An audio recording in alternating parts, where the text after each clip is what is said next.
goes going through the engine.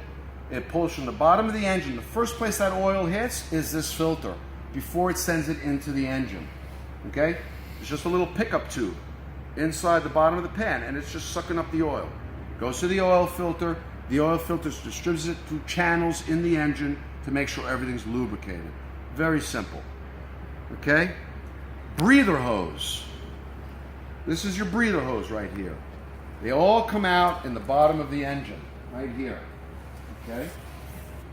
Condensation in the engine that's generated either through flight or from heating the engine and then cooling creates condensation, just like on a glass. Water in there. Water in the engine rots the components. The breather tube, okay, comes right off the crankcase. If you look in the back here, it comes right off the crankcase. Okay? If for some chance compression is leaking into this case from any one of these cylinders, it's going to build pressure inside this case. You don't want pressure in the case because it'll explode and crack. This breather tube is there to make sure that any extraneous pressures in the engine just escape at the bottom here. So sometimes when you stop that engine, you'll see a little puddle of schmutz at the bottom. I don't know what to call it. It's just oil and water mixed that just came out of the breather. Eventually enough builds up in there that some of it will spill out. Okay, this directly goes into the engine. All it does is breathe the engine so it doesn't explode in case something happens with the cylinders. Where the compression is making past those rings, when it's pushing back, the air will push past that ring and go into the case. Okay? You're headed for engine failure at that point. Okay? So that's your breather for your engine. This airplane has a Dynafocal engine mount. Okay? This is your engine's mount to these steel poles right here. When you do your pre-flight, take a look. There's a lot of pressure on this. Take a look. Make sure there's no cracks anywhere. These can crack. The engine will still stay on the plane, but you want to catch a crack, all right? Because it's pretty redundant. It's held together in a lot of places here. Okay? This is your engine mount. Okay? The higher the horsepower, you're going to get away from this mounting system, and they're going to mount the engine on a cradle instead of on the end of the fuselage, the firewall, right? This is your firewall. Very fragile, believe it or not. Okay? This is mounted to the chassis of the plane. You see this? These rivets are all stringers that holds this engine mount in place. Right? It's all attached right inside here. It's just one silly little bolt. But the strength comes from these stringers. You see, there's going to be here, and if you look down here, the stringers down here. Stringers are just pieces of aluminum, right? That this is all riveted to, the shell of the plane. I'm sure a lot of you have seen that airplane that the guy put fish in the plane, and the bear came and ripped up the plane to get the fish. The guy duct taped the plane and took off. Okay? You don't need this to fly. What you do need is that the structure in here is solid. This is your chassis, right? Like in a car. The rest is almost aesthetic. Your engine mount is attached to these rings. That's why there's all these rivets here. Rivets provide strength to aluminum. You see, wherever it's riveted, it's strong. Again, where it's not riveted, you see how soft that aluminum is? This is a very thin aluminum. It is 1/16 thick aluminum, Alcat aluminum. Okay? Your battery also has a breather. If you notice coming out of the bottom of the plane, there's a breather for the battery. When the battery is active and running and the alternator is now recharging your battery, right? You have 12 volts. Some planes are 24 volts. Most of them are 12. When you turn on your ignition to start this, to turn the starter, which in this plane is right here, is your starter. Okay? This is turning your flywheel. Some engines, it's direct drive into the engine. In the Lycomings, they put a starter attached to this ring gear right here. Okay? When you activate your starter, it sends a Bendix out with another gear. Boom, and it starts turning. That catches this gear and turns the prop to ignite the engine, right? To get the magnetos turning to start the engine. All the starter's doing is just turning this. Like I said before, you turn this magneto and stick your finger in here, you're going to get 12,000 volt charge coming through your body. It hurts. Okay, that's what's igniting those spark plugs. So all the starter is doing is just turning. It's turning your crank, which in turn is turning your magneto, sparking, and that's what fires up your engine. How does this whole system work? You have 12 volts here. Generally, it's at 12.5 volts. What you want to maintain is a constant 12 volts. When you turn that starter takes a lot of electricity to get turning. Okay? The battery immediately gets depleted. The alternator, it's kind of hard to explain. So here's your 12 volt battery. This is your master solenoid. When you turn your master on, you're activating this solenoid, which is now closing the loops in all of this electrical system. It's activating the electrical system. Okay? You turn on your master, it's getting electricity from the battery, sending it to this master solenoid. The master solenoid now closes and sends electricity to the other side of the solenoid. It's just a coil, a wrapped coil that passes the electricity through. It opens and closes, opens and closes. That's all the solenoid does. When you activate it, it closes, makes continuity, it makes a contact, sends electricity to the other side of the solenoid to the starter solenoid. These are all protection. You can't go right from the battery to the starter. Right? There's got to be some kind of protection in there. So the electricity, you just triggered the solenoid to activate, send the juice that's coming from this battery to the other side of the solenoid. There's a field wire here, right? Not so important for now. But the basics is that the electricity now goes to this side of the starter solenoid, triggering this solenoid to send electricity to this side of the solenoid, which sends electricity to the starter and turns. Very simple. 12 volts, 12 volts, closes, 12 volts, 12 volts, 12 volts, 12 volts to activate the starter. Very simple. Once that's activated, it's done. This will stay closed to keep providing electricity to the bus bar in the aircraft so that all of your electrical accessories in the aircraft get electricity. This little field wire is what activates your voltage regulator right here. Okay? Why is there a voltage regulator? The alternator,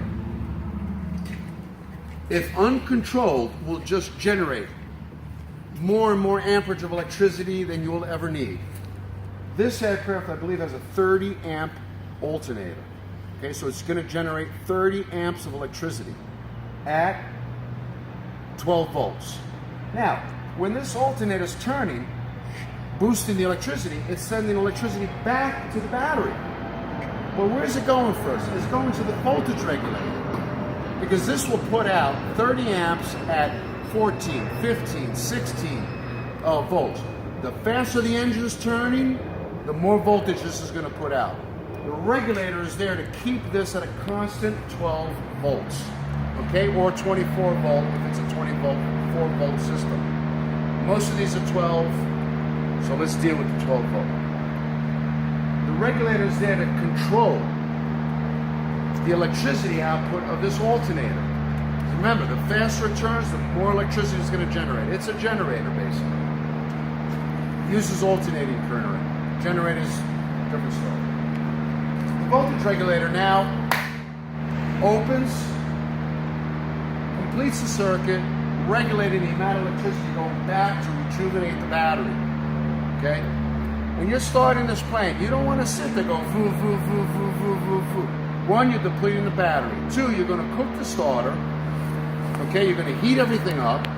You're going to blow out the starter, and it's just no good. You're going to shorten the life of the starter. It's bad. If this plane doesn't start relatively quickly, something's wrong. Okay, either it's flooded or something else. Right? But that's the basic idea of what the remember, the alternator, the electrical system, has nothing to do with this engine. The magneto is generating the electricity for the spark plugs, not the alternator. Okay? The voltage regulator, when you split that switch and turn it on and off, you could turn the electrical system off. And what you're doing is you're shutting down the voltage regulator. You're shutting down the current going from that alternator to the rest of the plane. What can happen? In the Cessna 150, the alternator is not on a belt like this one. Okay? It's actually attached to the inside of the engine. It also has a gear like this in a 150. and the end of the alternator, instead of a belt, goes into the engine. Okay? What can happen? Something can happen in the alternator, and again, has a shear, just like the vacuum pump. You don't want this to get stuck because you're going to ruin the gears inside, so it's designed to just shear off and stop working. Okay, you're going to lose electricity in short order. What happened on one flight? The battery, the starter solenoid got stuck closed. See, once you start this engine, the solenoid opens up. No more current going through. It stops sending juice to the starter.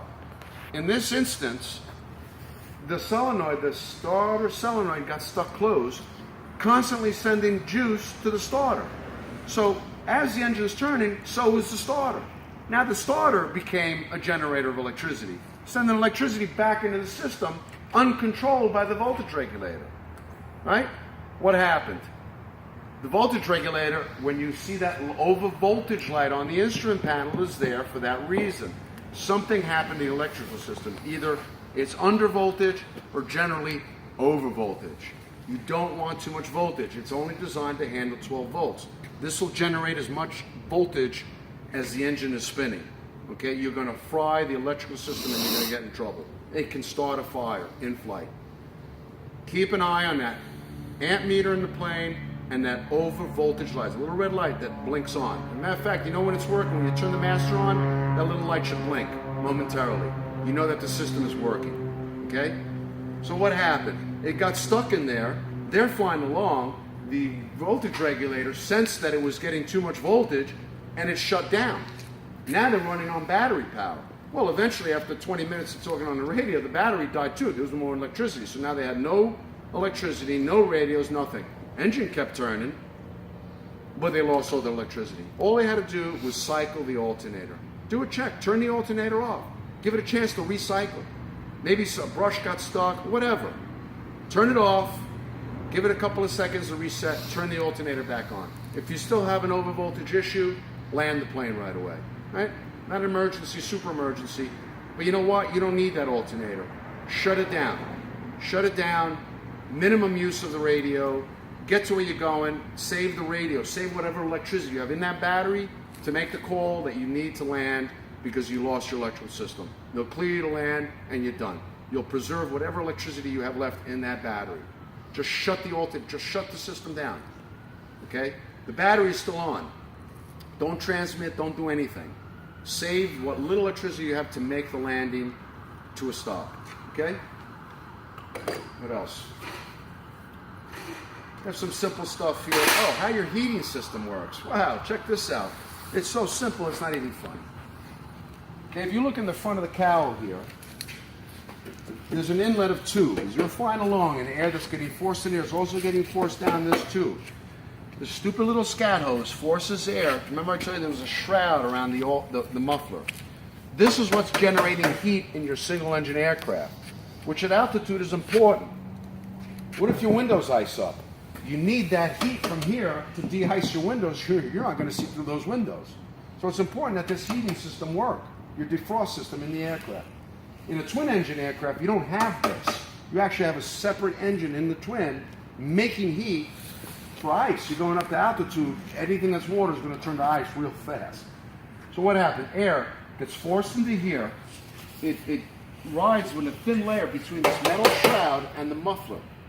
And that air, this is hot, right? This is going to burn to 1,500 degrees. Okay? You don't really want to go past 1,500 because things are going to start melting. But they operate between 12 and 1,500 degrees. A lot of heat. Air gets forced into the shroud. If you come around to the other side, okay, on the back end of that shroud, that air that was now forced into that shroud comes out this tube, all right, and goes into your heating system. All right, and that's what's providing heat. So as long as this engine's turning, you're always going to have heat. That's where your heat's coming from. Very simple. Just to heat off the exhaust system. Okay? Let's go down here. We got some important things going on down here.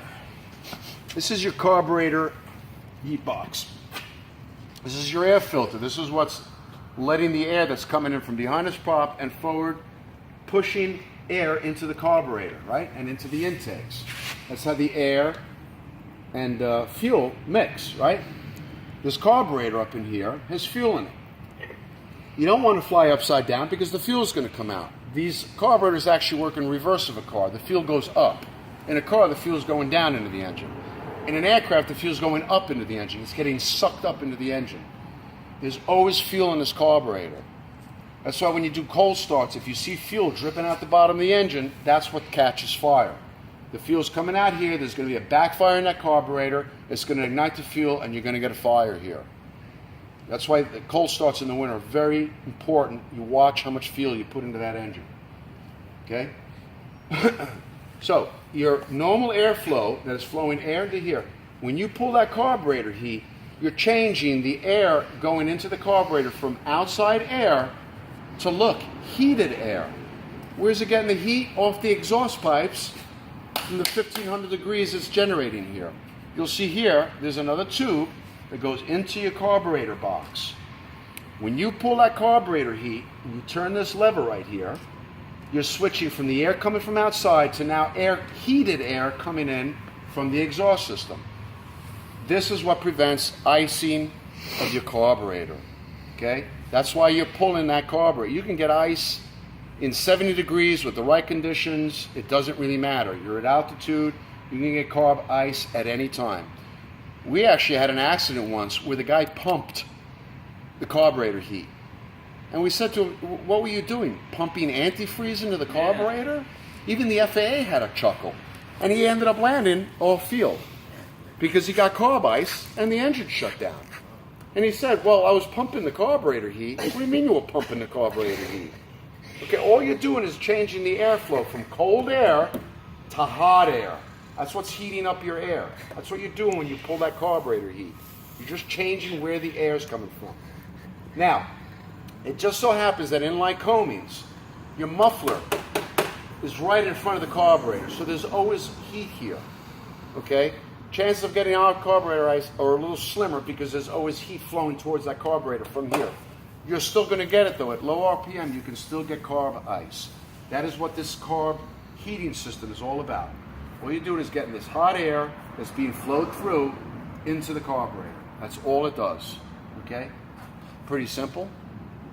All right. Oil sump, that's where all your oil is stored. Oil cooler. Okay, this can go anywhere. Sometimes they put it right back here where it's directly flown. Sometimes it's pulling air from here. It's just to help keep the oil cooler. Not all airplanes even have them. Okay? This just makes it so it's easier to cool the engine versus pitching down, pitching up, how much airflow you have in the engine. This helps keep the oil at a more steady temperature. Okay?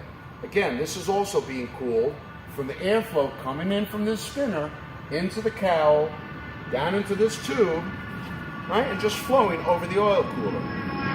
Remember I told you the oil goes in the filter? Once it goes past the filter, it's going into this cooler, getting cooled from this cold air that's coming in.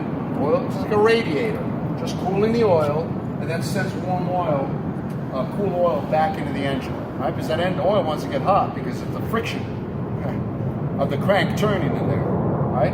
So that's just there to cool the oil. That's all that does. Now, it happened to me once in the 210. It was very, very cold outside. We took off, and I wasn't getting the right oil temperature. So I'm flying along. I said, "Wow, this oil, it's not flowing."